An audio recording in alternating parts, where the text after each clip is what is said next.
हिंदुओं के खिलाफ एक गहरा षड्यंत्र किया है। इसमें से कोई ये नहीं चाहता कि आपको सही मायने पता चले, सही मुद्दे पता चलें, जिससे आपका एग्जिस्टेंस, आपका वजूद खतरे में है, उसके बारे में कोई बात नहीं करता। कोई सामाजिक संगठन भी बात नहीं करता।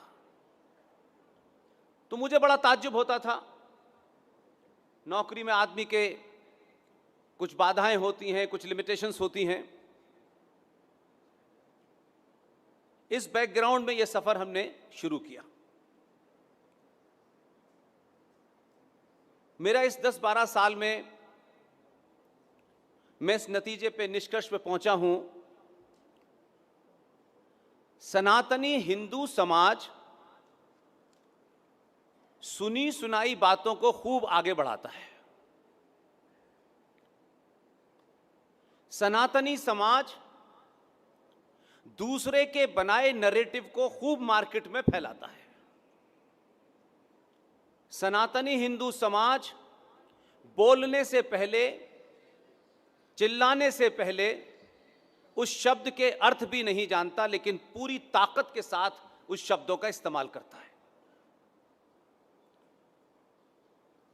जितने और वर्ग इस देश में रह रहे हैं, हम कह सकते हैं कि हो सकता है उनके यहां पीएचडी और डॉक्टर और इंजीनियर ना हो,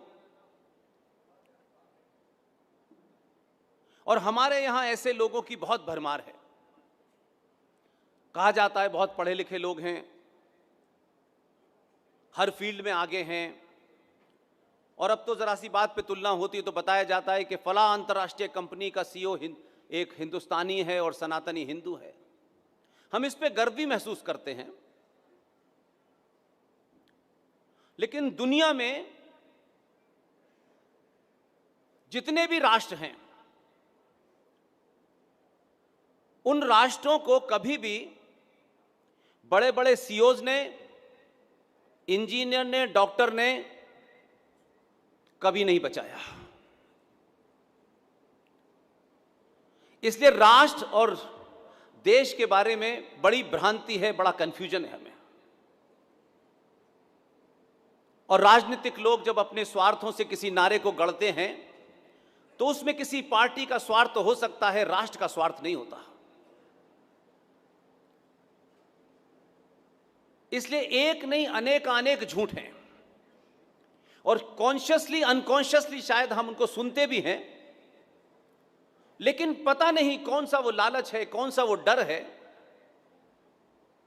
कि हम 10 सेकंड रुक करके उससे पूछते नहीं हैं कि ये जो आप चिल्ला चिल्ला के पिछले 50 साल से कह रहे हैं, इसका अर्थ क्या है। और जब समाज खामोशी से हर बात को सुन लेता हो, तो आपके रहनुमा, चाहे यूनिवर्सिटीज में हो, कॉलेज में हो, संसद में हो, विधानसभा में हो, वो ये मान लेते हैं कि इनसे सिर्फ इतनी ही बात करनी है।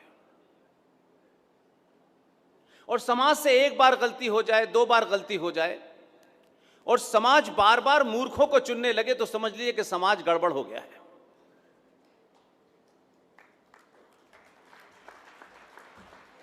इसलिए जिस मोड़ पर आज सनातनी हिंदू खड़ा हुआ है, वो दुनिया में किसी और देश की नहीं है। हमारे विद्वानों ने हमारे अंदर एक इंफीरियरिटी कॉम्प्लेक्स, एक कुंठा, एहसास कमतरी भरी है। उनको लगता है कि जो जिस बड़े पद पे बैठा है वही ज्ञानी है, और समाज जब ज्ञान की परिभाषा पद से करने लगता है तो समझ लीजिए कि समाज समाप्त हो गया है। पद की प्राप्ति से ज्ञान का कोई संबंध नहीं है, लेकिन हम यही मानते हैं।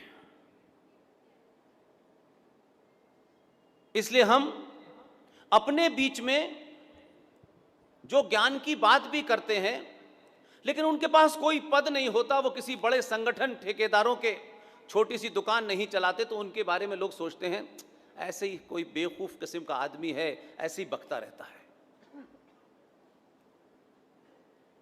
लेकिन अपनी आंखों के सामने उस दौर को बदलते हुए देख रहा हूं।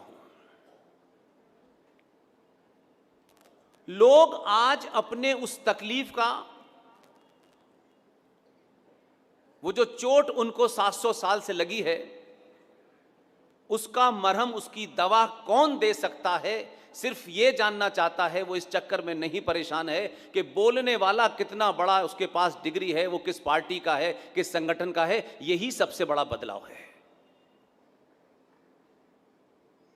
इसलिए जो झूठ बोले गए, जिनके कारण आज भी हम, और खासतौर से हमारे समाज में राजनीतिक लोग, बहुत लो आईक्यू के होते हैं ये लोग, लेकिन ये बताते हैं कि सब हमें पता है, कुछ भी पता नहीं है, और ये जानना भी नहीं चाहते। एक एरोगेंस है पावर की। एक शब्द हमारे यहां क्वाइन हुआ, बहुत सालों से सुन रहा हूं उसको, जिसका जब दिल चाहता है अपनी सुविधा के अनुसार, सत्ता से बाहर होते हैं तो परिभाषा कुछ और होती है, और सत्ता में आते ही परिभाषा कुछ और हो जाती है। और समाज ये समझने लगता है कि अरे ये कल तक तो राष्ट्रवादी थे, आज सेकुलर हो गए। और फिर आप इसी धोखे से आगे बढ़ जाते हैं, फिर कोई नया आता है, फिर कोई नया जुमला चला देता है। और हमारे कहानी, किस्सों में, किताबों में ऐसी बातों को खूब भरा गया है। इसलिए कभी कभी मुझे लगता है कि जो आपके शत्रु ने, सनातनी हिंदू के शत्रु ने, इस सनातनी सभ्यता के शत्रुओं ने बहुत बारीकी से उन शब्दों को चुना है, और वो खुद नहीं बोलते, और मार्केट में इस तरह प्ले कर दिया है कि 90 और 95 करोड़ सनातनी बस उसी की रट लगाए हुए हैं।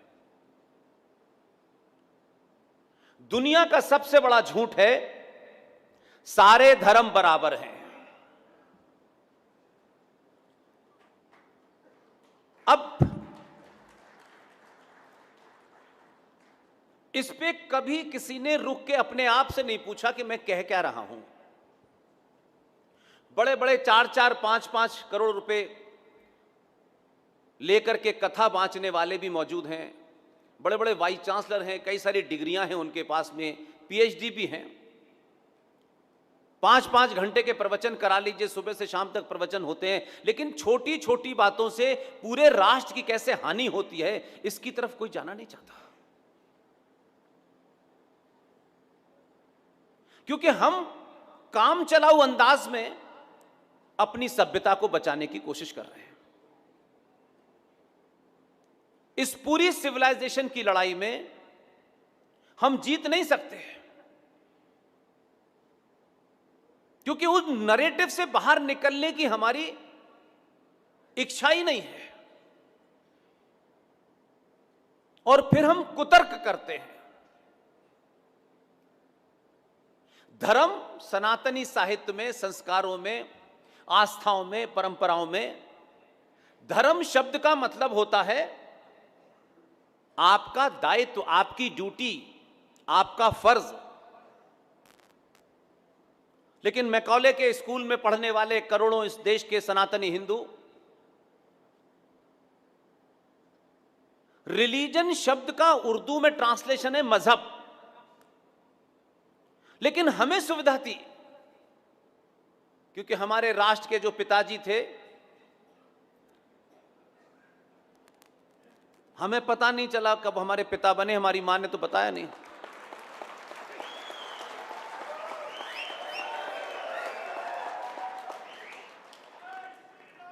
उन्होंने भी पाखंड किया, और उन्होंने एक बहुत उच्च कोटि के ज्ञानी ब्राह्मण द्वारा एक जो भजन लिखा था। अपने स्वार्थों के लिए उन्होंने उस भजन की लाइन ही बदल दी और कहा, ईश्वर अल्लाह तेरो नाम सबको संपत्ति दे भगवान। ईश्वर अल्लाह तेरो नाम। देखिए, ये एकेडमिक बात कह रहा हूं, कोई पॉलिटिकल बात नहीं कह रहा मैं। तो उन्होंने धर्म को रिलीजन के समकक्ष खड़ा कर दिया। धर्म बिल्कुल अलग चीज है, मजहब बिल्कुल अलग चीज है। अब आपको इसको और आसान तरीके से समझा दूं। एक मजहब 1400 साल पहले पैदा हुआ, उसके कोई रहनुमा थे, उसके कोई पैगंबर थे, उनके पैदा होने की भी डेट है, उनकी मृत्यु की भी डेट है। 2000 साल पहले भी एक मजहब पैदा हुआ, वो जो लटके हुए हैं उनकी मम्मी का पता नहीं, वो भी, उनके भी कोई रहनुमा थे, उनके भी पैदा होने की डेट है, उनके जाने की भी डेट है। लेकिन आपसे मेरा सवाल सिर्फ इतना ही है, क्या आप बता सकते हैं कि सनातन कब पैदा हुआ था? जब से ये सृष्टि, ये कायनात, ये यूनिवर्स अपने वजूद एग्जिस्टेंस में आया, तब से लेकर अनंत अनंत काल तक, जब तक ये सृष्टि है, तब तक एक ही धर्म था, एक ही धर्म है और एक ही धर्म रहेगा। उसका नाम है सनातन।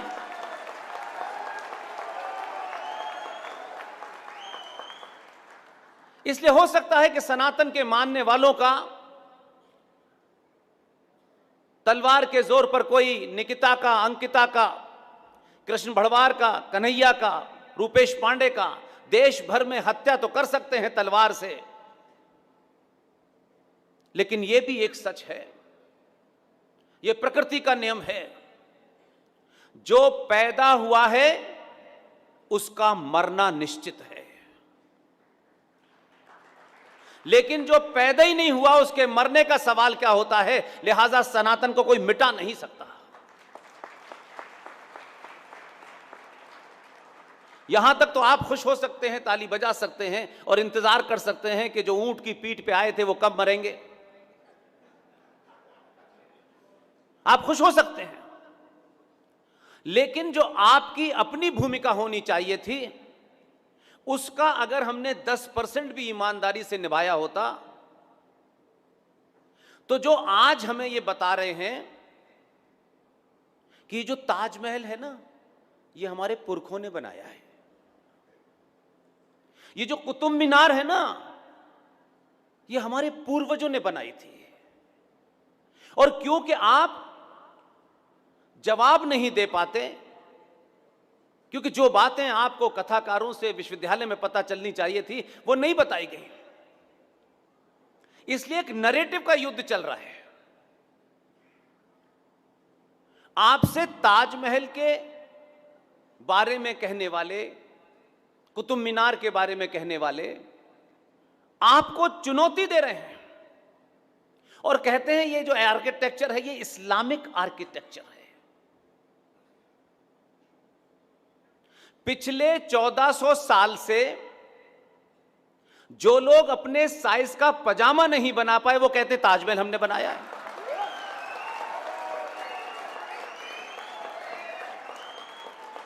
लेकिन उनका कॉन्फिडेंस देखिए, क्या कॉन्फिडेंस है साहब उनका। उस कॉन्फिडेंस की इंतहा यह है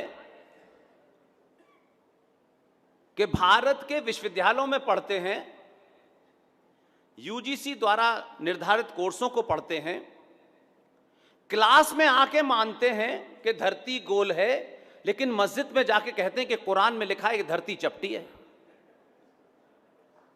इस कंट्राडिक्शन के बाद भी वो आपको हरा रहे हैं। और उसका सबसे बड़ा कारण यह है,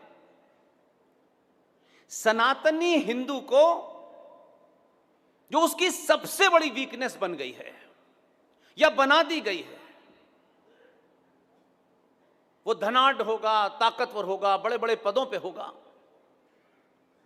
लेकिन उसको ऐसा लगता है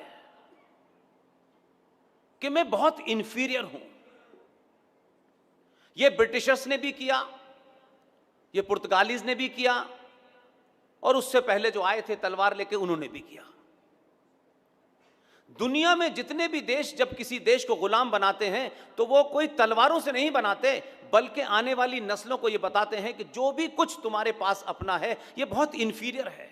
उसके प्रति उनके अंदर कुंठा पैदा कर देते हैं, एक कॉम्प्लेक्स पैदा कर देते हैं, और वो पूरा का पूरा समाज उस कुंठा में ही जीता है कि जेंटलमैन का मतलब है टाई लगाने वाला। और अपने दिल पे हाथ रखिएगा और पूछिएगा कि हमारे अंदर एक ऐसी दौड़ शामिल में हो गए हैं हम कि हमारे घर में बच्चे ने जन्म भी नहीं लिया होता तब भी सेंट फिदेलिस में उसका पहले से रिजर्वेशन करा देते हैं। यह हमको शौक पैदा हुआ कि हमारा बच्चा कॉन्वेंट में जरूर जाए, और मोहल्ले में 10 लोग अगर आपके घर आए तो आप उस बच्चे को बुला करके, उस बेचारे का मन भी नहीं होता तब भी उससे कहते हैं अंग्रेजी वाली पोएम सुनाओ। आप उस बच्चे को उस समाज में अपना रौब गांठने के लिए इस्तेमाल करते हैं,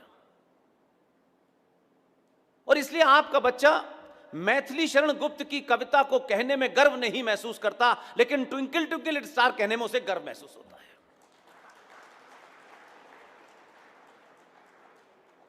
और उसका नतीजा आप कम से कम पिछले 70-80 साल से भुगत रहे हैं।